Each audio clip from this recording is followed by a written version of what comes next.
65 पार हो गए, 65 पार हो गए, 65 पार हो गए, 65। जोहार, जनमन की बात में आपका स्वागत है। मैं हूं आनंद कुमार। झारखंड एक ऐसा राज्य है जो एकदम अलग है, अनूठा है।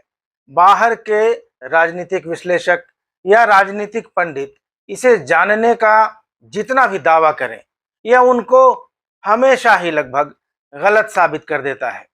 दावा करने वाले भी हतप्रभ रह जाते हैं कि उनका कैलकुलेशन तो सही था, उन्होंने समीकरण भी सही बैठाए थे, लेकिन आखिर उनसे चूक कहाँ हो गई। खासकर चुनाव को लेकर भविष्यवाणी करने वालों की बात करें तो उनके साथ तो अक्सर ऐसा होता है कि वे सीटों की संख्या कुछ बताते हैं किसी पार्टी के बारे में और बिल्कुल उलट सीटें आ जाती हैं। तो आपको याद होगा 2019 का लोकसभा चुनाव, झारखंड की 14 में से 12 सीटें एनडीए के खाते में गई थी। भाजपा के पक्ष में 11 सीटें आई थी और उसकी सहयोगी आजसू पार्टी के खाते में 1 सीट आई थी।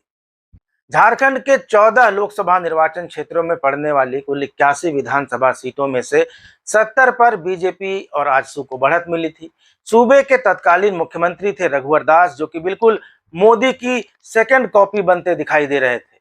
पहनावा हो या प्रचार का अंदाज, सब कुछ मोदी के स्टाइल में होता था।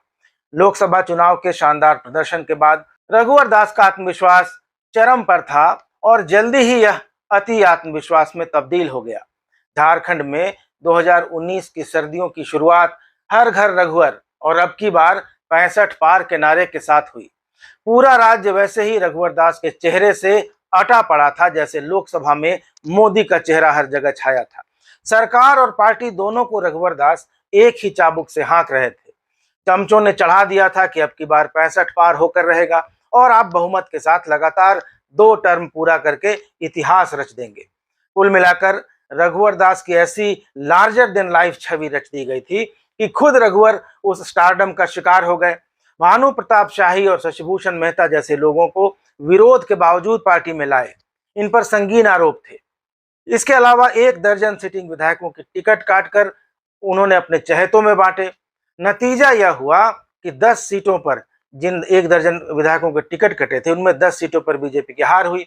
जो सीटें विपक्षियों के पास थी वहां भी दमदार उम्मीदवारों की अनदेखी की गई। नतीजतन सत्यानंद भोक्ता, उमाशंकर अकेला जैसे भाजपाई दूसरे दलों से टिकट लेकर चुनाव जीत गए और 65 पार का सपना देख रही भाजपा को उम्मीद से 40 सीटें कम आई और वह महज 25 सीटों पर सिमट गई, यानी 65 पार के बदले सिर्फ 25। जिन दर्जन भर विधायकों के टिकट काटे गए थे उनमें एक सरयू राय भी थे, जिन्होंने रघुवर दास को उनके ही इलाके में जाकर चैलेंज कर दिया। तब सबको यह लगता था कि सरयू राय खुन्नस में रघुवर दास के खिलाफ खड़े हो गए हैं और वह बुरी तरह से हार जाएंगे। मैं तब जमशेदपुर में ही था। चुनाव की घोषणा से पहले तक, जब तक सरयू राय रघुवर दास की सरकार में मंत्री थे, मैं उनका मीडिया एडवाइजर और निजी सचिव था। पत्रकार होने और उनका मीडिया सलाहकार होने के कारण रांची सहित देश भर के लगभग सभी बड़े मीडिया संस्थानों के लोग मुझसे पूछा करते थे, जानकारी लिया करते थे कि जमशेदपुर पूर्वी में क्या होगा, कौन जीतेगा। हालांकि सरयू राय ने जिस दिन नॉमिनेशन का पेपर भरा था, उस दिन की फिजा ने ही इशारा कर दिया था कि हवा का रुख बदल रहा है। हालांकि उसके बाद 2-3 दिन तक माहौल रघुवर दास के पक्ष में दिखा था, लेकिन फिर अचानक एक खबर आई कि रघुवर नगर, जो जमशेदपुर पूर्वी में पड़ता है, वहां रघुवर दास के समर्थकों ने सरयू राय के प्रचार के दौरान हमला कर दिया। दोनों पक्षों में झड़प हो गई। इसके बाद माहौल पूरी तरह बदल गया। मैं तब न सरयू राय के साथ जुड़ा था और न किसी मीडिया हाउस से, लेकिन पत्रकार होने के नाते स्वाभाविक रुचि थी चुनाव में और बाहर से फोन भी आते थे पत्रकार मित्रों के। तो मैंने जमशेदपुर पूर्वी में घूमना शुरू किया और तब मुझे अंदाजा हुआ कि रघुवर दास के खिलाफ किस कदर एंटी इनकम्बेंसी थी। सब्जी बेचने वाले, छोटे दुकानदार, बस्तियों में रहने वाले लोग, दिहाड़ी करने वाले, सबका यही कहना था कि इस बार रघुवर दास को हराना है। नारा भी चल पड़ा था, चुपे चाप सिलेंडर छाप। यह नाराजगी मोटे तौर पर 2 स्तरों पर थी, 2 लेवल्स पर थी। एक तो वैसे लोग थे जो रघुवर दास के नजदीकी लोगों के रवैये से, उनके व्यवहार से परेशान थे, दुखी थे। दूसरे वे लोग थे जिन्हें लगता था कि सरयू राय के साथ रघुवर दास ने निजी दुश्मनी निकाली है और एक ईमानदार, सच बोलने वाले, पढ़े लिखे नेता को जलील किया है। बाकी कुछ और चीजें भी थी, जैसे बिहारी बनाम छत्तीसगढ़ी, लालू प्रसाद और हेमंत सोरेन का समर्थन सरयू राय को मिला था, ऐसी ऐसी भी चीजें थी। तो जल्दी ही अंदाजा हो गया कि सरयू राय भारी पड़ रहे हैं। लेकिन मैं जब भी यह बात अपने सोशल मीडिया पर लिखता या किसी पत्रकार मित्र के पूछने पर बताता, तो वे भरोसा नहीं करते थे। वे आंकड़े गिनाते थे कि 2019 के लोकसभा चुनाव में जमशेदपुर पूर्वी से बीजेपी उम्मीदवार ने 1 लाख से ज्यादा वोटों से लीड ली थी।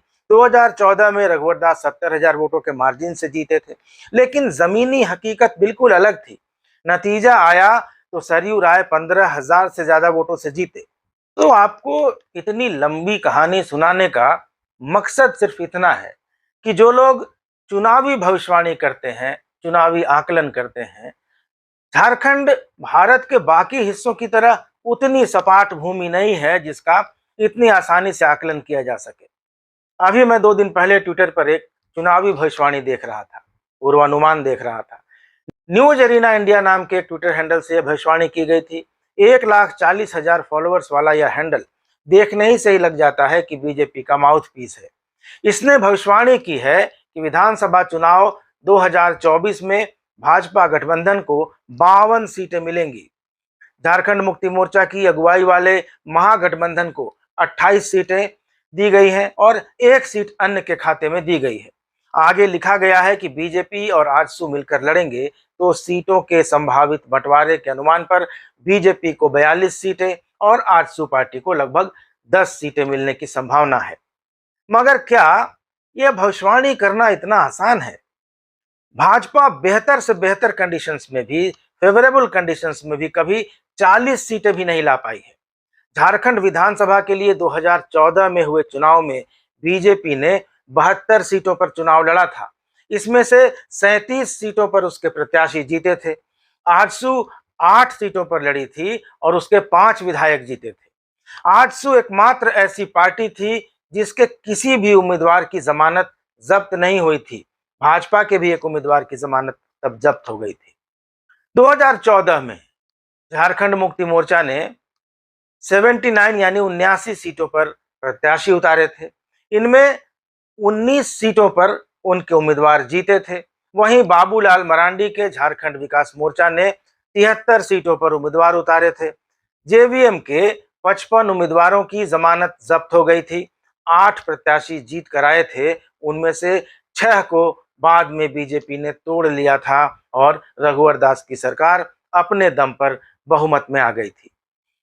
2014 के चुनाव में अर्जुन मुंडा ने जान लगाकर मेहनत की थी, क्योंकि उसके पहले हेमंत सोरेन मुख्यमंत्री थे, जो कि अर्जुन मुंडा की सरकार गिराकर मुख्यमंत्री बने थे। तो अर्जुन मुंडा को लगता था कि इस बार सत्ता में आ जाएंगे तो फिर वह मुख्यमंत्री के दावेदार होंगे, और इसलिए उन्होंने जान लगा दी थी। इतनी मेहनत की कि उन्होंने अपने विधानसभा क्षेत्र पर ध्यान नहीं दिया, पूरे झारखंड में घूमते रहे। उनकी मेहनत से बीजेपी को सत्ता तो मिल गई, लेकिन रघुवर दास का राजयोग प्रबल था। अर्जुन मुंडा खुद अपना चुनाव हार गए खरसावां सीट से, और रघुवर दास के सिर पर मुख्यमंत्री का ताज सज गया।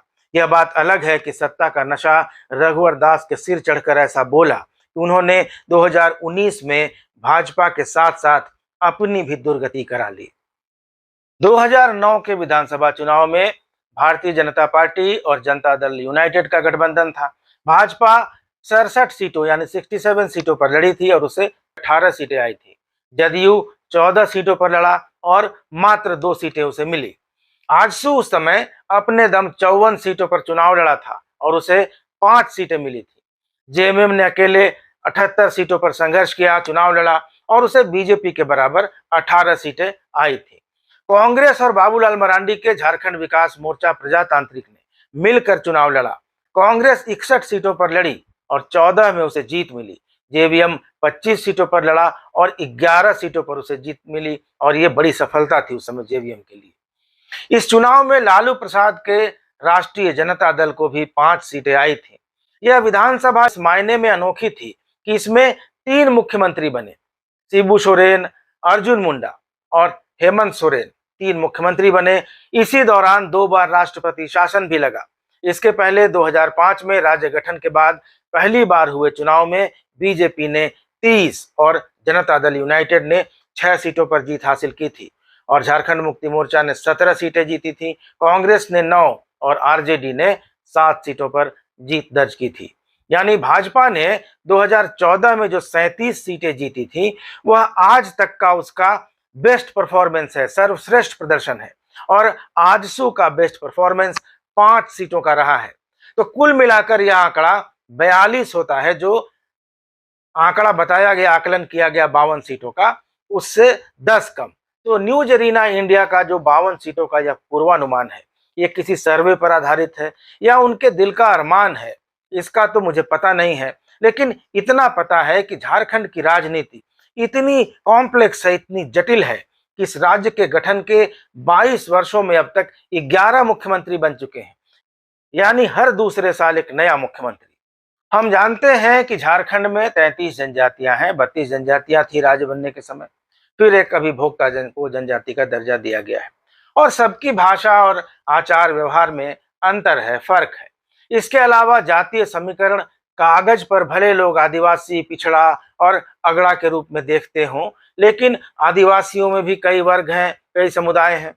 धर्मांतरित आदिवासी जिनमें ज्यादातर ईसाई हैं, इसके अलावा सरना आदिवासी हैं जिनका एक बड़ा वर्ग अपने रीति रिवाजों को भी मानता है और हिंदू देवी देवताओं की भी पूजा करता है। अलग अलग भागों में राज्य के अलग अलग ट्राइब्स हैं जिनका राजनीतिक रुझान भी अलग है और उसका कारण उनके नेता हैं जो समुदाय से आते हैं। जैसे मुंडा आदिवासी जो रांची और खूंटी के इलाके में हैं, ज्यादातर भाजपा को वोट करते हैं, बीजेपी के समर्थक हैं, क्योंकि भाजपा के बड़े नेता रहे कड़िया मुंडा और अभी मोदी सरकार में कैबिनेट मंत्री, जनजातीय मामलों के मंत्री अर्जुन मुंडा इसी समुदाय से आते हैं। गुमला, सिमडेगा, लोहरदगा आदि जिलों में उरांव जनजाति है ज्यादा और उरांव में धर्मांतरण सबसे अधिक है। धर्मांतरण यानी वे ईसाई बन गए हैं, काफी ज्यादा उरांव का जो एक तबका है वो ईसाई में धर्मांतरित हो गया है।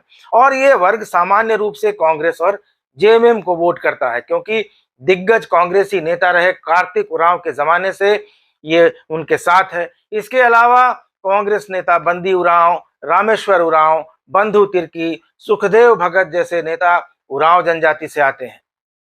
तो उरांव का जो झामुमो और कांग्रेस के प्रति रुझान है वो इसके कारण है।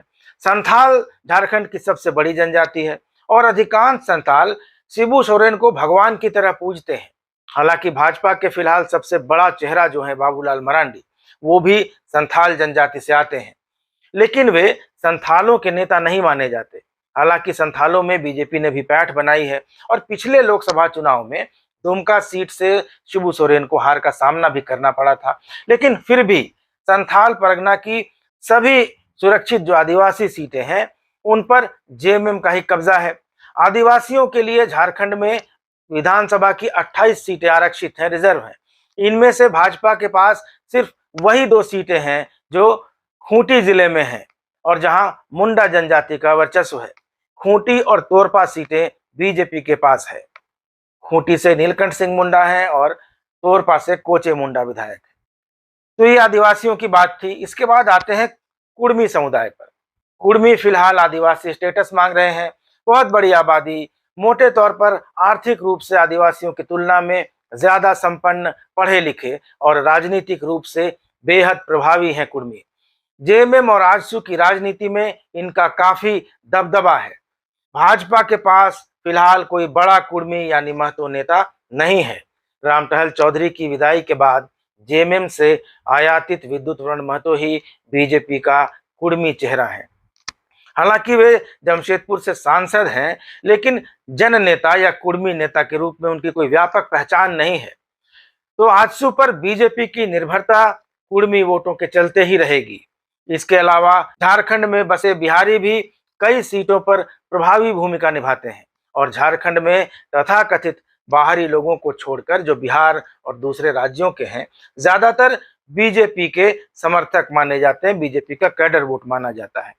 बाकी लोगों की राजनीतिक प्रतिबद्धता शिफ्ट होती रहती है, इधर से उधर होती रहती है और यह 2005 से 2019 तक के चुनावी नतीजों से साफ है।